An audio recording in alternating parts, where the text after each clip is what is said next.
വാർത്തകളിൽ ആവർത്തിച്ചു വരുന്ന സ്ത്രീവിരുദ്ധത ഒഴിവാക്കുന്നതിന് നിർദ്ദേശങ്ങളുമായി വനിതാ കമ്മീഷൻ. ലൈംഗിക ചുവയുള്ള തലക്കെട്ടുകളും സ്ത്രീകളെ മോശമായി ചിത്രീകരിക്കും വിധത്തിലുള്ള പ്രയോഗങ്ങളും തിരുത്തണമെന്നാണ് വനിതാ കമ്മീഷന്റെ ശുപാർശ. അതായത് ഇനി മുതൽ വീട്ടമ്മയുടെ ഒളിച്ചോട്ടം എന്ന പദമൊന്നും വേണ്ട. വാർത്താ അവതരണത്തിന്റെ ലിംഗവിവേചന സമചിത്വം മാറ്റാനായി മാധ്യമങ്ങളുടെ സമീപനത്തിലും ഭാഷയിലും വരുത്തേണ്ട മാർഗരേഖകളിലാണ് ഇക്കാര്യങ്ങൾ പറയുന്നത്. ജോലിയില്ലാത്ത സ്ത്രീകളെ വീട്ടമ്മ എന്ന് വിളിക്കുന്നത് തിരുത്തണമെന്നും ഏത് തൊഴിൽ മേഖലയിലായാലും സ്ത്രീകൾ രംഗത്തേക്ക് വരുമ്പോൾ വളയിട്ട കൈകളിൽ വളയം ഭദ്രം എന്നിങ്ങനെ വളയെ കൂട്ടുപിടിക്കുന്ന തലക്കെട്ടുകൾ ഒഴിവാക്കണമെന്നും നിർദ്ദേശമുണ്ട്. പ്രാസം, കാവ്യാത്മകത, വായനയുടെ സൗന്ദര്യം തുടങ്ങിയ എഴുത്തിന്റെ പരിഗണനയിൽ സ്ത്രീ പദവിയുടെയും അതിന്റെ മാന്യതയുടെയും മുൻപിൽ അപ്രസക്തമാണ്. സ്ത്രീകൾ തീരുമാനമെടുത്തു ചെയ്യുന്ന കാര്യങ്ങൾ കുഴപ്പത്തിലാകുമ്പോൾ പെൺബുദ്ധി, പിൻബുദ്ധി തുടങ്ങിയ പ്രയോഗം അല്ലെങ്കിലും പെണ്ണ് ചെയ്തതുകൊണ്ടാണ് ഇങ്ങനെയൊക്കെ സംഭവിച്ചത് എന്ന് വായനക്കാരെ തോന്നിപ്പിക്കുന്ന വിധത്തിലുള്ള അവതരണങ്ങളും ഒഴിവാക്കണം. ഒളിച്ചോട്ട വാർത്തകളിൽ 2 കുട്ടികളുടെ അമ്മ കാമുകന്റെ കൂടെ ഒളിച്ചോടി എന്ന രീതിയിൽ സ്ത്രീയുടെ മുകളിൽ അടിച്ചേൽപ്പിക്കുന്ന തരത്തിലുള്ള വാർത്താ തലക്കെട്ടുകൾ പാടില്ല.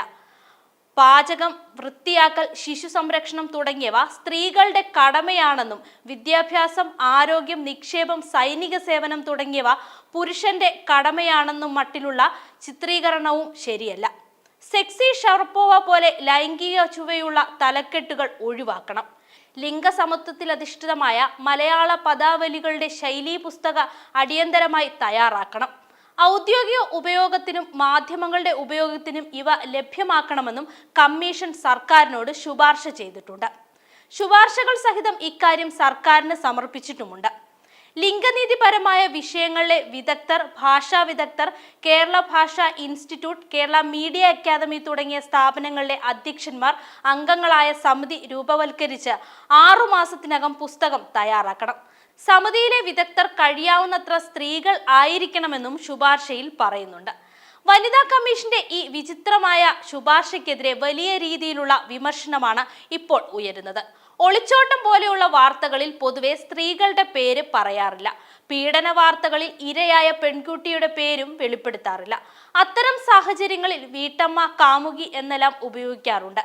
വീട്ടമ്മ ഒളിച്ചോടി പോയതിന് മഹതിയുടെ മഹാപാലായനം എന്നൊക്കെ മാധ്യമങ്ങൾ എങ്ങനെ വാർത്ത നൽകുമെന്നാണ് എല്ലാവരുടെയും ചോദ്യം. സ്ത്രീകൾ അബലരാണെങ്കിൽ, സമത്വമുള്ളവരാണെങ്കിൽ, എന്തും ചെയ്യാനും ജയിക്കാനുമൊക്കെ കെൽപ്പുള്ളവരാണെങ്കിൽ ആദ്യം സ്ത്രീകൾക്കുള്ള സംവരണവും നിയമപരിരക്ഷയുമൊക്കെ എടുത്തു കളയേണ്ടി വരും. ഇങ്ങനെയൊരു ശുപാർശയിലൂടെ ഇത്തരം പ്രവർത്തികളിൽ ഏർപ്പെടുന്നവർക്ക് കൂടുതൽ പ്രചോദനം നൽകുന്നു എന്നാണ് ഇപ്പോൾ ഉയരുന്ന വിമർശനം.